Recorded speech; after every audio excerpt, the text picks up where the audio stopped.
As BCBAs, we never seem to have enough time to get everything done. Time seems to be one of the hottest commodities in our role, and it just never seems like there's enough time in the day. So here is your day.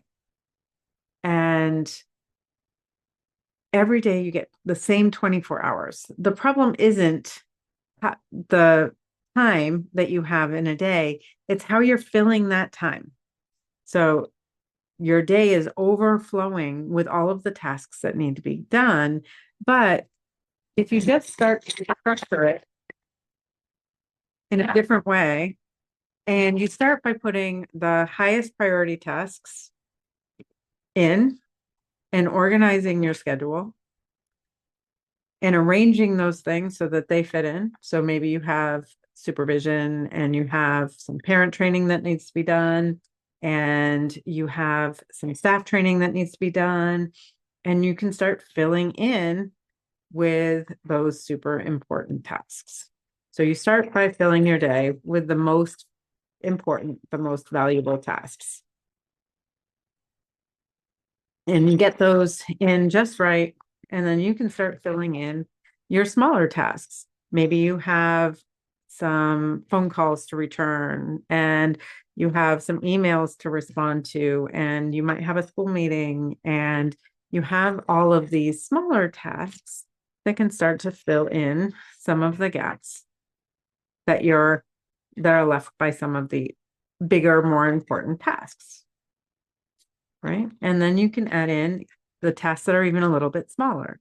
So you add in the maybe you've got some meetings with staff that you need to have, or you have some more superficial kind of paperwork to do, or you have some smaller tasks that need to be done, things that might be done very quickly, and you just start to fill in the gaps.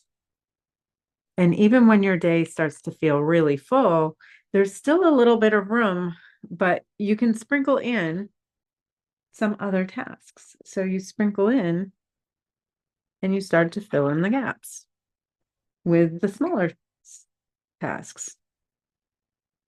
Right. And you can get this really nicely organized so that all of your tasks are fitting within your day.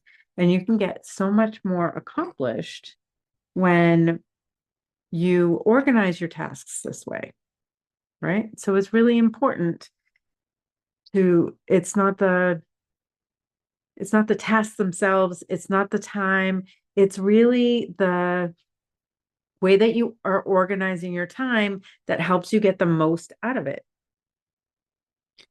So one of the strategies that I use to make this happen is time blocking.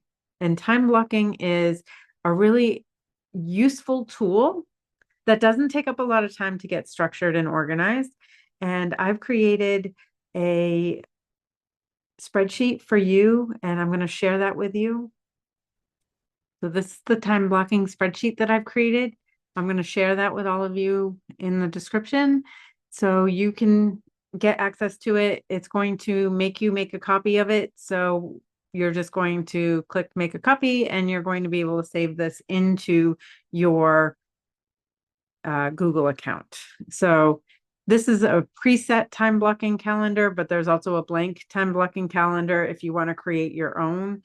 On the preset one, I did include drop downs for all of these different types of tasks. I tried to pick the most common ones, or so I also added self-care because self-care is really important even throughout your workday.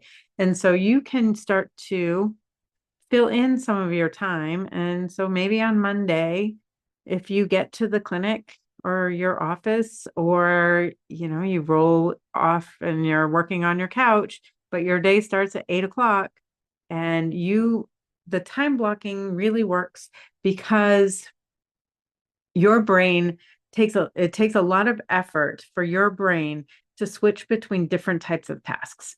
And so when you structure your day so that you're putting in those most important tasks, when your brain is fully functioning, and that depends on what is right for you. So for me, I'm definitely more high functioning in the mornings. So I'm going to schedule those harder tasks. I also do much better when I don't know if any of you have read the book Eat That Frog, but I do better when I eat the frog. So when there's tasks that I'm dreading doing, if I get those done first, those are generally the more important tasks, and I'm more alert in the morning. So if I can get those done and out of the way, then I can move on to other tasks that I enjoy more. So when I'm time blocking, I keep all of those things in mind and I block out periods of time so that my brain is working on the same type of task for a period of time. And then I can shift tasks, I can take a break in between, and I'm better able to focus on those types of tasks and get things done. I'm more productive. So let's say we schedule report writing for the first 2 hours, and it's really simple for me to just click and fill in the spot. And then it shows me a nice visual of what my day looks like. And then I can go back in, and for my weekly tasks, maybe I have a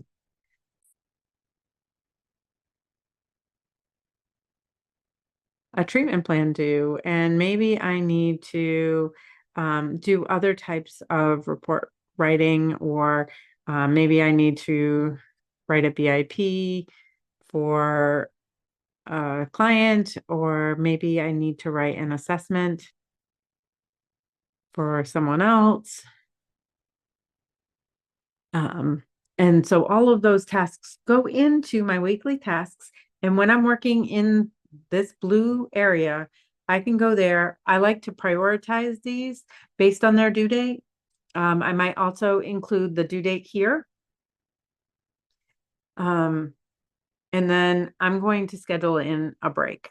So I'm going to put that in as self-care. I don't like to leave gaps in my schedule because I like my schedule to clearly show what I'm going to be doing. If you prefer a gap, that's okay. So I schedule breaks as self-care. So then at 10:15, maybe I'm looking at responding to emails, and I'm going to respond to emails for a half hour. And then maybe I'm taking another 15-minute break because I've done a lot of work by this point and I've gotten a lot of things done. Then at 11, maybe I've got some supervision scheduled.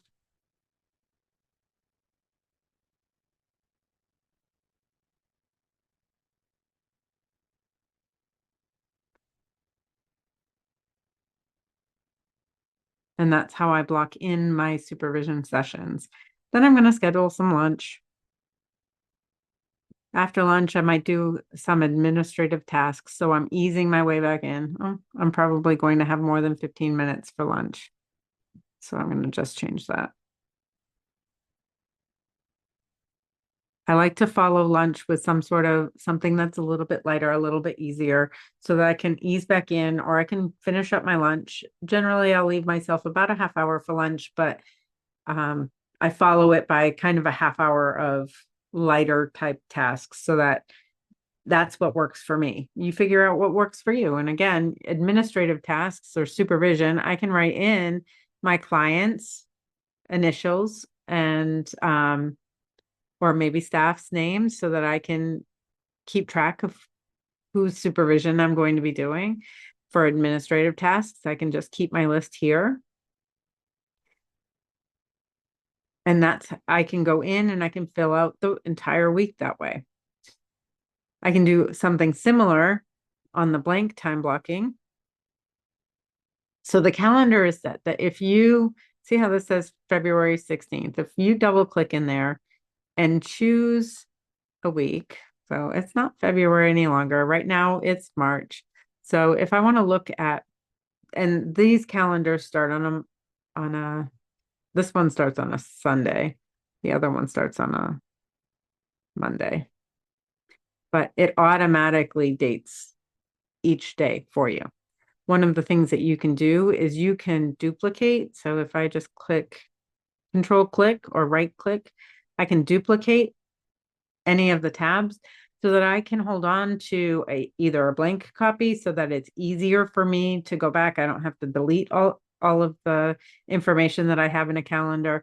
I can delete old calendars, or I can keep them if I think I might want to refer back to them. So this is how the time blocking schedule works.